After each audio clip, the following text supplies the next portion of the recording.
Pingüino Multimedia presenta Vida Saludable, un programa enfocado en mejorar la calidad de vida de nuestra región a través de asesoría y consejos médicos junto a nuestros profesionales.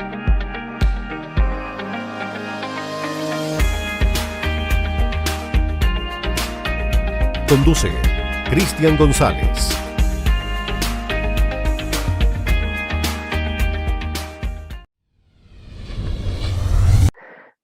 Amigas y amigos de Vida Saludable, comenzamos un programa más, además justamente hoy día con una tremenda invitada, magallánica, Francia Meneses Beltrán, psiquiatra infanto-juvenil, así que Francia, gracias hoy día por estar con nosotros.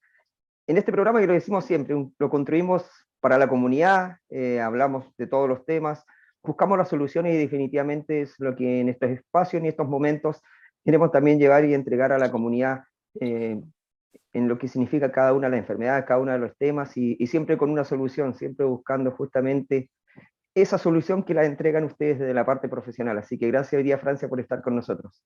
Gracias por la invitación, Cristian. Siempre es un agrado ayudar, aportar o compartir información que uno pueda tener. Si es que ayuda a otros, feliz.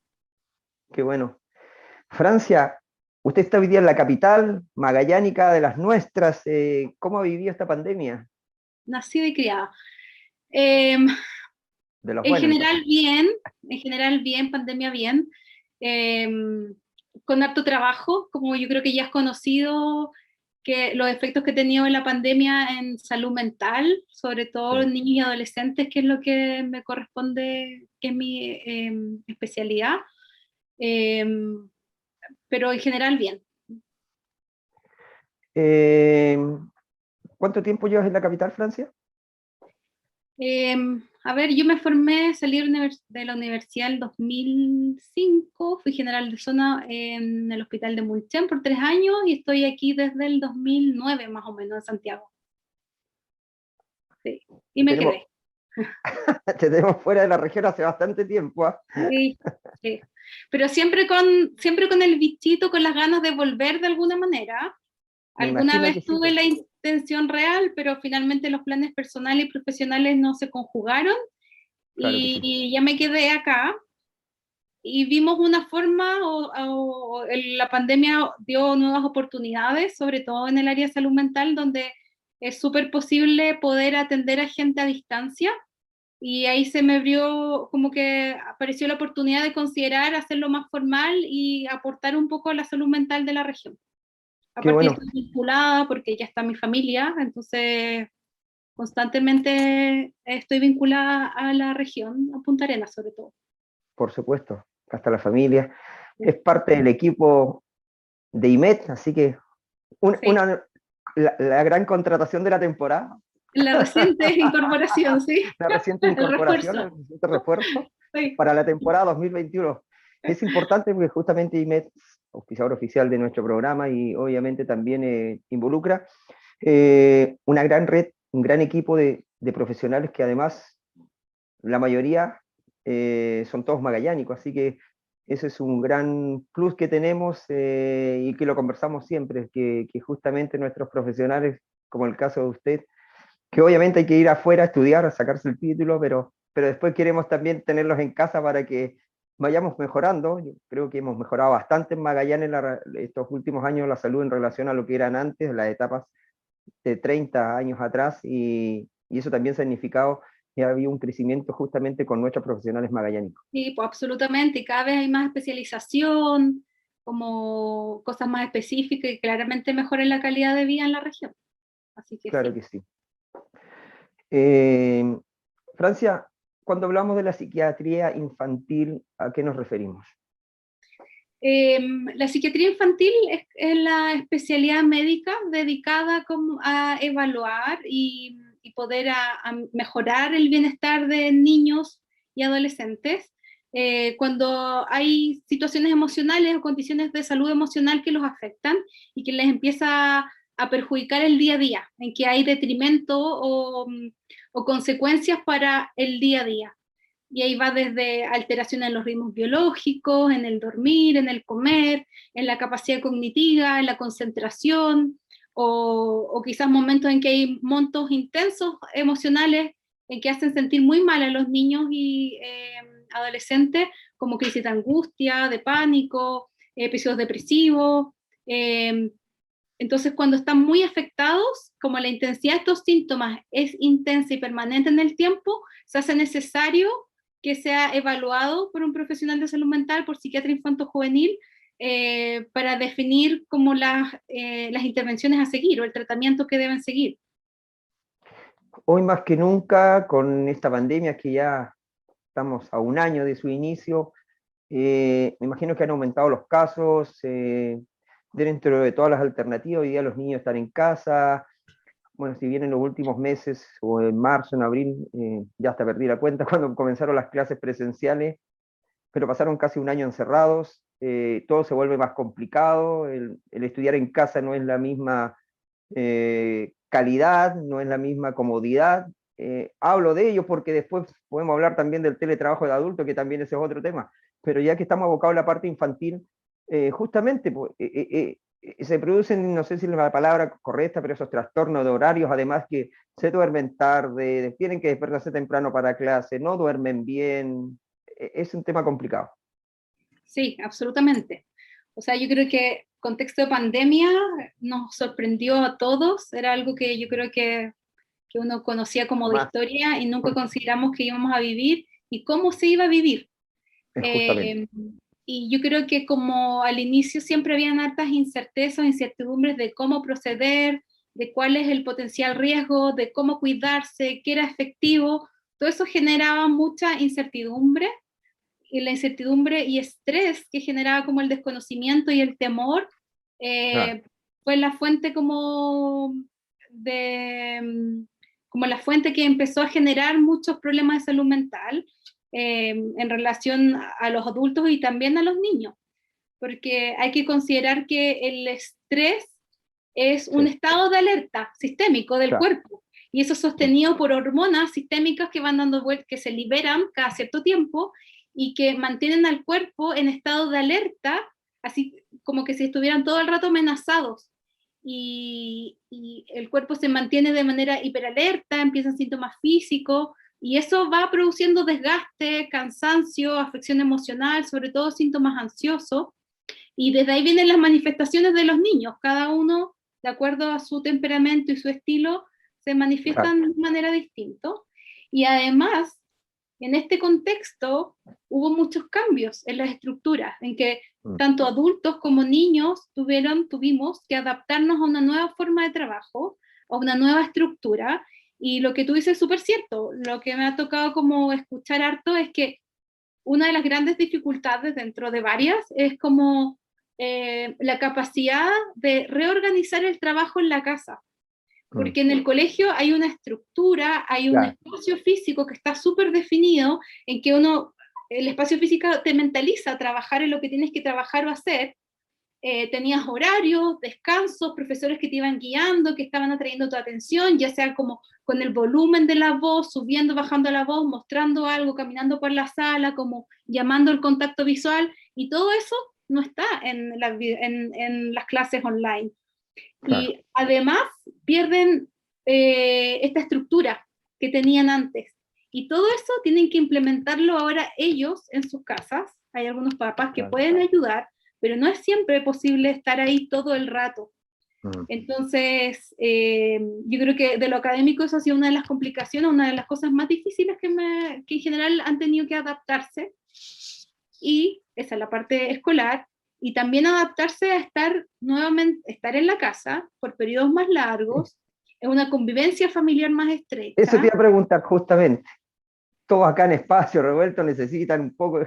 Sí, claramente, se complica todo. Sí. Se amplifican el número de interacciones, muchas veces la intensidad de esas interacciones depende de cómo eran, de cómo se retoman y de manera constante. Entonces evidentemente aumentan las posibilidades como de desencuentro, de discusiones, y eso también es una fuente de estrés más. Claro que sí, estamos en un verdadero reality acá. ¿Ah? No, es que no digo que en el caso personal somos numerosos, somos 4, pero como dices tú, en algún momento interactuamos los 4 un computador en clase allá, ahora mismo yo grabando contigo, mi otra hija estudiando, y al final, claro, se cruza todo. Sí. Nos aguantamos unos pares de días, pero después ya empiezan hay que llenarse más. Oye, Sí, y en Francia, ese sentido, pero igual no es menor como lo que se ha registrado como en aumento de interacciones violentas, violencia intrafamiliar, que eso igual ha sido un tema en pandemia por lo mismo. Como a veces el contexto uno lo entiende en familias en que la relación es más funcional, que no hay estos problemas, pero en familias que no es así, y que ya basalmente hay una relación como más tensa, el riesgo y el daño que implica ser testigo, víctima de violencia. Entonces, sí, pues igual algo que hay que considerar. sí, va sumando todo. Sí. Francia, bueno, te la voy a dejar la otra pregunta al final, porque hace poquito volvimos a entrar en cuarentena, así que, ¿cómo nos vamos ordenando con los hijos en la casa? Porque es difícil que más allá que tú digas así la conducta, además con estos celulares, ¿no? Tenés que quitarle el celular para que se duerman temprano y después se la ingenian igual.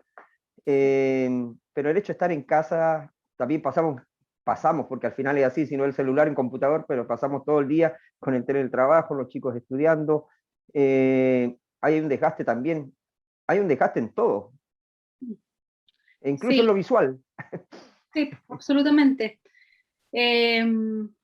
Antes de la pandemia, en general, como el mundo adulto, en general uno trataba de cuidar y limitar el acceso a pantallas, como que, Sí.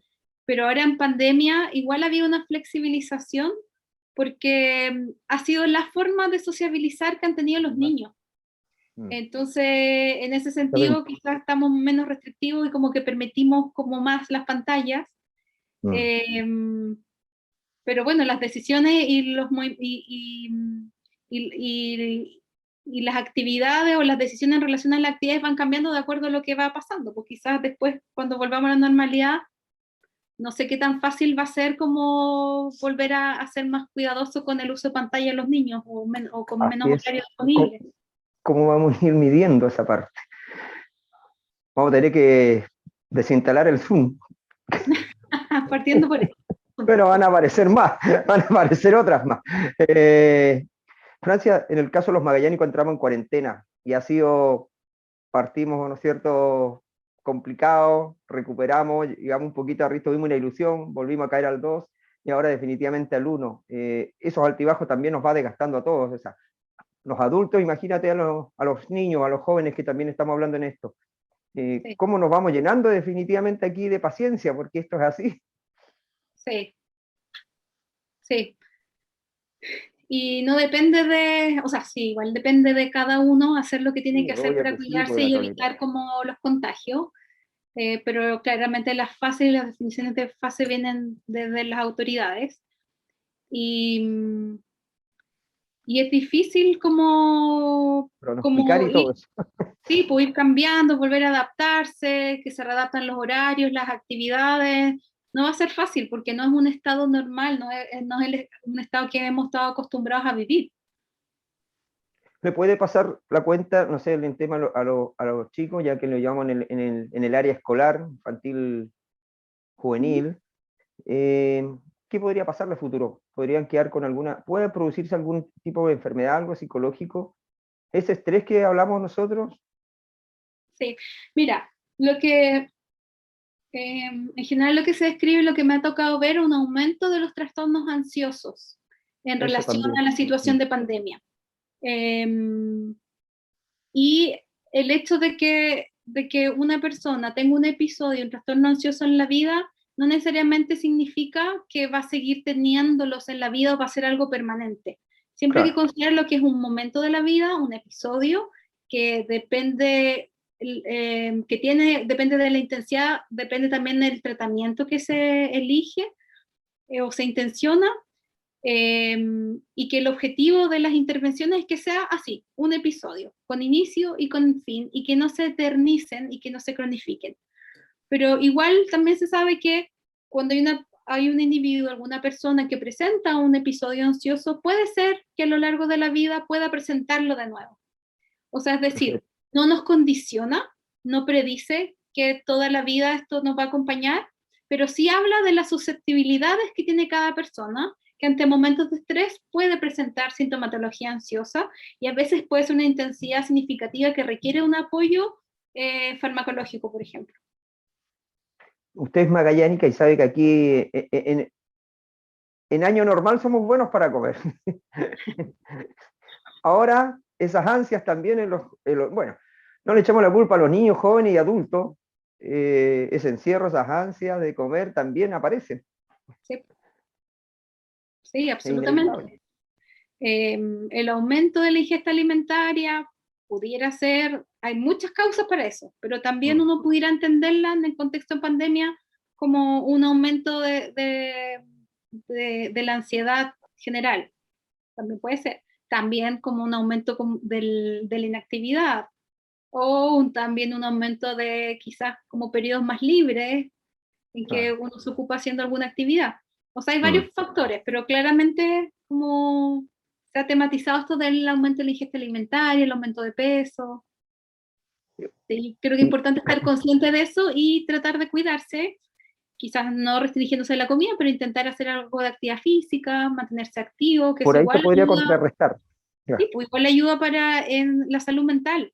El hacer ejercicios libera endorfinas, las endorfinas son como las hormonas naturales del bienestar, y claramente eso favorece a cualquier estado ansioso, depresivo, así que de todas maneras recomendado.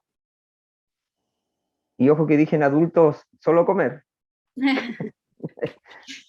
No beber. Francia, ¿cuál es importante en el caso, incluso ahora que nosotros estamos con estas redes sociales, estas plataformas como el Zoom que nos han ayudado, que creo que ha sido muy positivo, de verdad que nos ha ayudado mucho en la pandemia? ¿Cómo has podido trabajar tú también en el caso de la telemedicina? Hoy día eres parte del equipo de IMED y a lo mejor mucha gente de Magallanes va a querer conversar contigo, hacerte consultas. Hoy día existe justamente esta telemedicina. ¿Cómo podemos acercarnos a ti? Sí, mira, desde antes de la pandemia, prepandemia, yo siempre consideraba que las atenciones en salud mental se podían hacer perfectamente a través de este medio. O sea, de verdad era una alternativa que me parecía súper válida y que el desarrollo de la tecnología lo llevaba para allá, era cosa de tiempo. Lo que limitaba era la disponibilidad, por ejemplo, en nuestro caso, en que hay recetas que son retenidas, en que se requiere el papel físico, claro. Entonces no estaba esa posibilidad, y eso limitaba mucho el poder ejercer la telemedicina y telepsiquiatría en este caso. Pero ahora en contexto de pandemia, Seremi de Salud creó una plataforma en que los médicos, los prescriptores, podemos subir recetas controladas y en cualquier farmacia donde está el químico farmacéutico se mete al sistema y puede validar y dispensar la receta. Entonces, eso ha sido yo creo que ha sido un súper buen catalizador para esto. Y de hecho, durante la pandemia, o sea, durante el año pasado, por ejemplo, me tocó atender muchos pacientes que eran de regiones de Antofagasta, Coquimbo, Castro, Angol, Villarrica, Temuco. Entonces, al empezar a recibir pacientes de otras ciudades, como dije, o sea, como que me di cuenta que esto es algo que claramente podría formalizar y ser un aporte un poco para la región, como que siempre he tenido esa intención. Y se ha dado súper bien, es súper posible. He tenido como súper buenas experiencias. Es posible como conversar, lograr esa intimidad con los niños, entender qué es lo que pasa para tomar decisiones farmacológicas acertadas. Es súper posible. Claro que sí.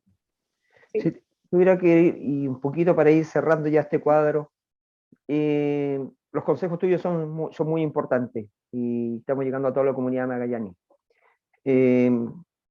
¿Cuáles serían los consejos a nivel infantil? Sí. Mira, es bien difícil dar algo como gold standard, o sea, como algo que sirva para todos, porque finalmente somos todas son niños, somos diferentes. Cada uno tiene su individualidad, cada familia también, pero yo creo que en general es importante como sostener algunos espacios de descarga emocional, para que ese estrés que se mantiene constante no se configure como algo crónico, constante, sino que haya momentos en que los niños puedan expresar, puedan decir lo que les pasa, lo que sienten, los temores, y que eso sea algo que pueda ser acogido por los papás. siempre uno como que menciona que es importante que los papás ayuden a los niños a identificar las emociones y también de verbalizarlas para que ellos las vayan como reconociendo, y eso ya abre la puerta para ir procesándolas. También es importante que los adultos hagan ese trabajo consigo mismos, porque tiene que haber un adulto regulado, en condiciones también para recibir como esto que está transmitiendo los niños. Claro que sí. También quizás como familiarmente conversar y de repente verbalizar cómo esto o qué situaciones, qué nos provoca estrés, qué nos produce malestar, de manera de ser colaborativos en la familia, de irse cuidando quizás en las formas, en los tratos, entonces que sea algo como más... Desarrollar algunas actividades. Absolutamente. Que pueda justamente desestresarse. Favorecer espacios de convivencia en que no necesariamente que sea una convivencia como de persona a persona, en que estemos ahí en algo los dos. Voy a inventar, armar un puzzle, jugar un juego de mesa, cocinar, más que estar como los dos frente a una pantalla. Entonces ahí se generan espacios de conversación, de intimidad, de poder hablar de lo que pasa, de lo que se siente, de las temores. Más interacción y más comunicación, más que allá que nos sentemos los 4, los 3 a mirar tele toda la tarde. Claro. Y lo otro que decía hace un rato, el ejercicio, siempre hace bien.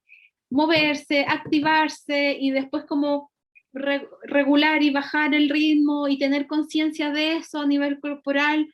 Siempre es bueno lo que yo decía, como que la actividad física como que libera las endorfinas, que esta hormona como del bienestar. Lo otro también flexibilidad. Hay niños que tienen diferentes necesidades y que también las necesidades son individuales en contexto de pandemia. Quizás hay algunos pequeños cambios de rutina en la alimentación o en los horarios.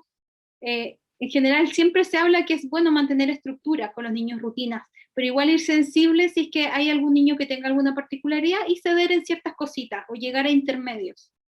Claro que sí. Otro tener conciencia es que la conducta que a veces, como yo te decía al principio, hay niños que se manifiestan de una manera más externalizante, más conductual, y hay otros que se van para adentro.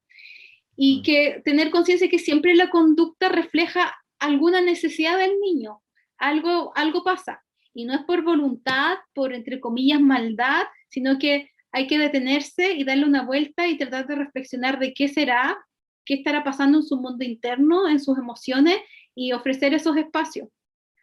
A veces pasa que no nos damos cuenta y los niños han hecho un montón de esfuerzos, de cambios, de tratar de ajustarse a estas nuevas rutinas, pero a pesar de eso igual se les dificulta y van a estar o pueden estar irritables. Y quizás en esos momentos igual parar y mostrarle, así como mostrarle y agradecerle los esfuerzos que ha hecho, los logros que ha tenido, siempre devolverle las cosas que sí le resultan, que si hay cosas que no resultan, yo te puedo ayudar, dime en qué te puedo ayudar. Claro. Que sepan los niños que los adultos están disponibles, y más que uno tener de repente la tranquilidad, no, si mi hijo sabe que puede hablar conmigo, es súper importante decirlo, verbalizarlo. Como que si tú necesitas algo, hablar conmigo, alguna ayuda, tú sabes que puedes venir y decirme. Y ahí el adulto también tiene que tener la tranquilidad de que sea lo que sea, tratar de mantener la calma y ver cómo poder ayudar. Y si es que no se le ocurre, conversar con otro adulto que de repente le puede prestar un poco de cabeza para pensar la mejor alternativa. Así es, desde otra perspectiva. Sí. Francia, nos pilla la hora, podríamos estar conversando, porque incluso me quedaron otras preguntas en el tintero, pero se va a extender mucho, así que necesitamos que esté en los próximos capítulos. Así que, Francia, la gente que quiera consultarte, ¿cómo lo puede hacer? Yo estoy a través de telemedicina, que son sesiones online, a través de IMED, así que ahí pueden llamar a las secretarias y coordinan una hora. Estoy atendiendo los martes en la mañana y los viernes. Así Perfecto. que estoy disponible. La traemos de forma virtual a Magallanes. La tenemos aquí con nosotros. Sí. A ver si después, cuando no haya pandemia, puedo ir para allá y de repente dedicar algunas jornadas presenciales. Igual sería Así es, sí, de todas maneras. Sí. Ahí podemos armar justamente algo, tenerla ya ahí en persona. Francia, agradecerte que hayas estado hoy día participando, bienvenida a nuestro programa, bienvenida al equipo de IMET, y esperamos, ojalá, en futuros programas poder volver a conversar contigo, porque sin duda que al parecer con esto tenemos para rato y necesitamos justamente conversar, desahogar y aprender. De todas maneras, yo feliz de participar y muchas gracias no por la invitación. Gracias a ti, Francia, y nos vemos en un próximo capítulo. Muchas gracias. Cuídate mucho. Chao. Gracias. Chao, chao.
Amigos míos de Vida Saludable, ya estamos de regreso para seguir haciendo justamente nuestro programa que va cada fin de semana y obviamente que queremos entregárselo a toda la comunidad. Ya tenemos a nuestro invitado, al reumatólogo Zósimo Maraví. Zósimo, gracias hoy día por estar una vez más en Vida Saludable. El debut de esta temporada y el primer programa lo hicimos contigo, así que hoy día es un agrado volver a tenerte y por supuesto es, como lo digo siempre, un programa que lo hacemos entre todos para fortalecer a nuestra comunidad, nuestros conocimientos y obviamente hoy día más que nunca tan necesitado de lo que estamos viviendo este año. ¿Cómo ha estado de forma personal? ¿Cómo ha vivido esta pandemia? Hola Cristian, no, muchas gracias por la invitación, un gusto como siempre hacer este tipo de actividades, así que yo feliz de estar aquí compartiendo con ustedes. Ha sido efectivamente una época bastante dura, compleja para la región sobre todo, para todos los magallánicos, pero la verdad es que esperemos que ya pronto podamos salir de esto, así que poniendo siempre harto trabajo en el hospital, pero contentos también de poder contribuir a los pacientes que más lo necesitan. Claro que sí. Doc, sé que hemos hablado hasta el cansancio de la pandemia y todo, ya definitivamente estamos medio saturados de esto, pero hoy día queremos que nos enfoquemos justamente a su profesión y le invito a hablar definitivamente de lo que es la artritis y la artrosis por ahí, que también nos termina por enredar un poquito el cuento, de confundirlos, pero justamente tenemos al profesional, al más indicado a usted, para que justamente hablemos de estas enfermedades. ¿Qué es la artritis? Sí, la verdad es que es un tema muy interesante y muy frecuente, ¿eh? Los pacientes y la gente en general siempre se confunde y es un motivo de consulta muy, muy frecuente, así que me parece muy atingente la pregunta. Efectivamente, la artritis corresponde a la inflamación de las articulaciones. Eso en términos simples. Ahora, las artritis en general no es una enfermedad, sino que es un signo, es un síntoma, un signo, un síndrome que se llama en medicina, que básicamente corresponde a dolor, aumento de volumen, calor, puede haber enrojecimiento de las articulaciones. Las articulaciones son todas estas, entre comillas, las coyunturas o las bisagras del cuerpo, diciendo en términos bien simple. Todas las partes que se pueden doblar son las articulaciones. Tenemos un montón de articulaciones y cuando se inflaman se llama artritis o pudiese ser una artritis. Y dentro de las causas hay un montón. Hay más de 100 causas de artritis. Por ejemplo, están de causas infecciosas, como los virus, por ejemplo, el mismo COVID-19 también es puede que justamente te iba a preguntar eso. Claro, o sea, las artritis en general, como te digo, es como un diagnóstico sindromático, o sea, general, y uno tiene que decir, bueno, ¿es una artritis? Sí. Al examen físico, identifica, produce dolor, rigidez en la mañana, y luego tenemos que saber por qué se produjo la artritis. Entonces están las infecciosas, pueden ser por cristales, por ejemplo, que se acumula, por ejemplo, la gota, pueden ser es menos frecuente, pero por ejemplo algunos cánceres también pueden dar artritis, y las más frecuentes obviamente son las causas reumatológicas, que son las enfermedades que veo yo. Claro. Te lo preguntaba porque justamente uno de los síntomas hoy día del COVID es justamente los dolores musculares, las articulaciones. Eso Claro, es más o menos parecido a lo que nos dices tú. Es muy frecuente. Lo más frecuente son las causas infecciosas. Muchas veces uno se resfría y le duelen las articulaciones, los músculos. Es muy frecuente que los virus, de los más frecuentes respiratorios, puedan producir dolores articulares, a veces inflamación. Entonces, parte de eso. Y esas son las artritis como, entre comillas, agudas, que se pasan. O sea, llegan, duelen y después se pasa en un periodo de tiempo. Pero cuando ya se perpetúa en el tiempo, son las artritis crónicas, en general más de 6 semanas. Y ahí ya es un problema porque tenemos que tratarlas, identificar cuál es y tratarlas, porque si no pueden dejar consecuencias. ¿Cómo vamos recuperando esos síntomas? ¿Cómo vamos mejorando esos dolores? Claro, la primera etapa, como te digo, siempre identificar la causa. En general, como yo soy reumatólogo, voy a hablar un poco más sobre las causas reumatológicas. Dentro de la reumatología, la artritis más frecuente, sin duda, es la artritis reumatoide, que es como la más famosa.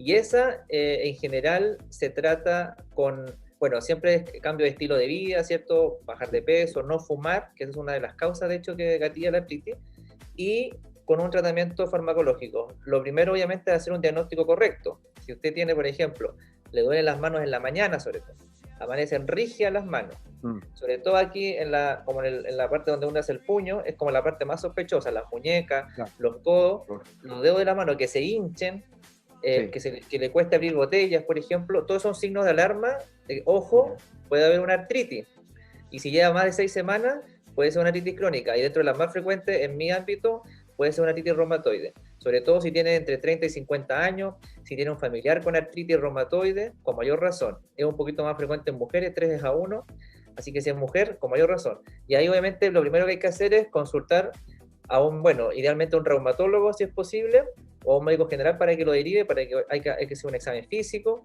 muchas veces pide exámenes, y con eso uno confirma si es o no, para poder empezar el tratamiento, porque todas estas artritis son tratables, se pueden recuperar, si bien son crónicas, con el tratamiento los pacientes andan bastante bien en general.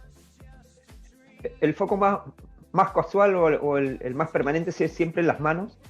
Lo más clásico es efectivamente la artritis reumatoide, le encantan las manos, sobre todo aquí, como te digo, las metacarpofalángias que se llaman, las coyunturas de los puños, ahí es como el sitio predilecto, pero puede afectar cualquier articulación, los hombros, las rodillas, las caderas, los pies, también, los codos, así que es una artritis bastante, que en general, como te digo, lo más frecuente son las manos y los pies, pero como te digo, puede afectar cualquier articulación, pequeña o grande. Doctor, quiero que ahí entre eso mismo hablábamos de la artritis y la artrosis. ¿Cuál es la diferencia entre la artritis y la artrosis? Claro, yo la verdad es que cuando, por ejemplo, le pregunto a un paciente, ¿su mamá, su papá tiene artritis? Porque es un antecedente importante, porque hay muchos factores de riesgo genéticos. El 60% de la artritis reumatoide se explica por factores genéticos. Entonces los pacientes me dicen, sí, mi abuelito tiene artritis, y claro, al final uno indaga más y no, pero una artrosis. La artrosis es totalmente diferente porque es una enfermedad degenerativa. Efectivamente, la misma articulación, esa bisagrita que tenemos, se gasta, ¿ya? Entre medio hay como una esponjita entre cada articulación que se llama cartílago, y eso es lo que se gasta por el peso, por la edad. Yo siempre digo a mis pacientes, en algún momento todos vamos a tener artrosis, porque nos vamos a gastar la articulación de alguna forma a los 60, 70, 80 años, algún grado. El problema es que obviamente a veces a los pacientes les llega antes y duele y produce rigidez. Clínicamente hablando, se parece un poco porque produce dolor, rigidez. La diferencia es que no es una patología tan inflamatoria como la artritis. Porque la artritis reumatoide, como te decía, inflama, se hincha, se llena de líquido. En la artrosis hay un poco de eso, pero en un grado muy, muy bajito. Y lo que más produce es dolor y rigidez. Es una enfermedad degenerativa que afecta sobre todo el cartílago. En cambio, la artritis reumatoide es una enfermedad inflamatoria. Lo que afecta es una membranita que envuelve la articulación que se llama sinovial. Entonces son enfermedades completamente distintas, pero que tiene síntomas que a veces se confunden. La artrosis generalmente hablamos por, ¿no es cierto?, el desgaste, ya por el recorrido de la edad, pero también dan en jóvenes, también puede dar a temprana edad. Exactamente. La artrosis finalmente, la más clásica, la artrosis entre comillas como primaria, es la que nos va a dar a todos en algún momento de la vida, sobre todo en las manitos también, en las caderas o en las rodillas. Eso hay un desgaste, sobre todo por el peso, ese es como el factor de riesgo, y la edad y el peso. O sea, si el paciente es añoso y tiene obesidad, sí o sí va a esa en algún momento no va a pasar la cuenta. ¿Ya? Pero claro, efectivamente, como tú decías, puede presentarse antes la artrosis como consecuencia de otra enfermedad. Por ejemplo, una artritis reumatoide, que partió, por ejemplo, una edad más joven, no se trató, y como consecuencia quedó una cicatriz en la articulación. Y eso se llama artrosis. En este caso sería una artrosis secundaria, es decir, se produjo hay una rigidez en la articulación, producto de una inflamación y quedó una cicatriz. También, por ejemplo, una infección grave en una cadera, por ejemplo, una artritis séptica que se llama, puede dejar como secuela una artrosis o una displasia de cadera en pacientes más jóvenes que nacen de repente con displasia de cadera, no se trata, consecuencia, artrosis. O en deportistas de alto rendimiento de repente que tienen obviamente un desgaste más profundo de las articulaciones, así que efectivamente puede haber una artrosis en presentes mucho más jóvenes. Claro que sí. Doctor, los dolores, los riesgos, ¿cómo vamos trabajando todo eso? El tratamiento, efectivamente, lo principal, bueno, si es en general en las dos partes funciona mucho y siempre se recomienda los hábitos de vida. O sea, estos tratamientos en general siempre sin un estilo de vida distinto, independiente de que lo llenemos de pastillas el paciente no va a mejorar. Es muy importante bajar de peso, dejar de fumar. Esos son como lo principal que es modificable. La edad obviamente que no es modificable, y en hacer ejercicio aeróbico, eso siempre con un kinesiólogo obviamente, con una indicación médica, tiene que hacerse. Pero en el caso de la artritis, por ejemplo, la artritis reumatoide, que es la más frecuente, sí o sí es necesario un tratamiento farmacológico, o sea, pastillas. O sea, el paciente tiene que hacer todo eso, pero además, sí o sí, tiene que tomar alguna medicación específica que tiene que ser recetadas únicamente por un especialista, en este caso el reumatólogo, porque son pastillas que tienen efectos adversos. Pero que bien tomadas y bien seguidas, andan bien. Y en la artrosis también. Ahí el enfoque es un poco distinto porque como una enfermedad que es degenerativa, en general el enfoque es más no farmacológico, o sea, más rehabilitación, bajar de peso, etcétera, y medicamentos para aliviar el dolor y mejorar la calidad de vida. Claro que sí.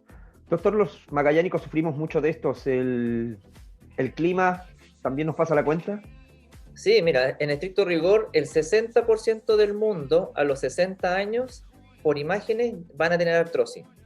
Y a los 70 años el 70, y a los 80 el 80. O sea, es tremendamente frecuente. Ahora, no a todos les duele. Entonces, cuando duele, ahí uno lo trata, o cuando se presenta en personas más jóvenes, uno lo tiene que tratar. Pero es muy frecuente la artrosis. Distinto a la artritis, que es más infrecuente, el 0,5, 0,6% del mundo lo padece. Y efectivamente los pacientes relatan mucho que con el frío sienten más dolor. Eso es verdad. Ahora, no hay un estudio que te diga sí, efectivamente se comprobó científicamente, pero lo que te dicen los pacientes, a mí yo creo que el 90% de los pacientes dicen, doctor, en invierno, llegó el invierno y empecé con los dolores. Y en Magallanes pasa eso, pasan dos cosas. Uno, el sedentarismo y el sobrepeso y la obesidad, que es un factor súper frecuente. Y dos, el frío, que efectivamente se contraen los músculos, y efectivamente sí puede haber un poco de, como se llama, vasoconstricción, y puede haber un poquito de dolor articular, efectivamente que los pacientes puedan experimentar un poco más. Así que son dos factores que en Magallanes se siente un poco más quizás que en el resto del país. Me acordé del dolor de la rodilla. Antiguamente la gente de Magallanes, los abuelos y todo eso, en algún momento decían cuando le empezaba a doler la rodilla, digamos, época de invierno es porque iba a nevar. Claro. Y nevaba. Son mitos. Empezaba a doler la rodilla es porque iba a nevar. Y nevaba. Doctor, sé que tenemos que mucho hablar, nos pilla un poco el tiempo, pero al menos este barniz que podemos hacerlo rapidito y conversar un poquito e ir aclarando las dudas es siempre provechoso. Quiero dejarme las cámaras para despedirse, para enviar un saludo a la gente de Magallanes. Hoy día, por supuesto, que estamos en una situación bastante complicada y agradecerle una vez más que haya estado, aunque sea un rato con nosotros, pero como le digo siempre, este programa de Vida Saludable lo hacemos entre todos y, por supuesto, destinado al día a día y al mejoramiento en todos los sentidos para nuestra comunidad de Magallanes. No, muchas gracias por la invitación. Como siempre, Cristian, encantado de compartir estas instancias contigo y un saludo grande, obviamente, a todos los magallánicos. Mucha fuerza en lo que queda. Yo creo que ya espero pronto podamos salir ya adelante de esta pandemia y efectivamente siempre un abrazo cariñoso para todos ellos y que cuenten igualmente con todo mi apoyo. Y nada, pues ustedes saben que también me pueden encontrar en mis redes sociales, ahí también siempre trato de apoyar, subir contenido de artística. Está bastante visitado ahí, está bastante visitado las redes sociales. Bueno, cada vez de a poquito va a ser una comunidad más grande, así que también ahí los invito a que me conozcan. Sin duda que sí. Doctor, muchas gracias, a cuidarse mucho y esperamos tenerlos en los próximos programas también. Ya lo metí en este baile, así que tenemos que seguir juntos. Encantado. Un gusto. Doctor, abrazo y muchas gracias. Nos vemos. Ahí estuvimos justamente con el doctor Zósimo Maraví, reumatólogo, hablando justamente de estas enfermedades. Junto al doctor nos despedimos y seguimos haciendo Vida Saludable en 7 días más, como lo hacemos a través de las pantallas de Pingüino Televisión. Cuídense mucho y nos vemos en 7 días más. Chao. Pingüino Multimedia presentó Vida Saludable, un programa enfocado en mejorar la calidad de vida de nuestra región a través de asesoría y consejos médicos junto a nuestros profesionales.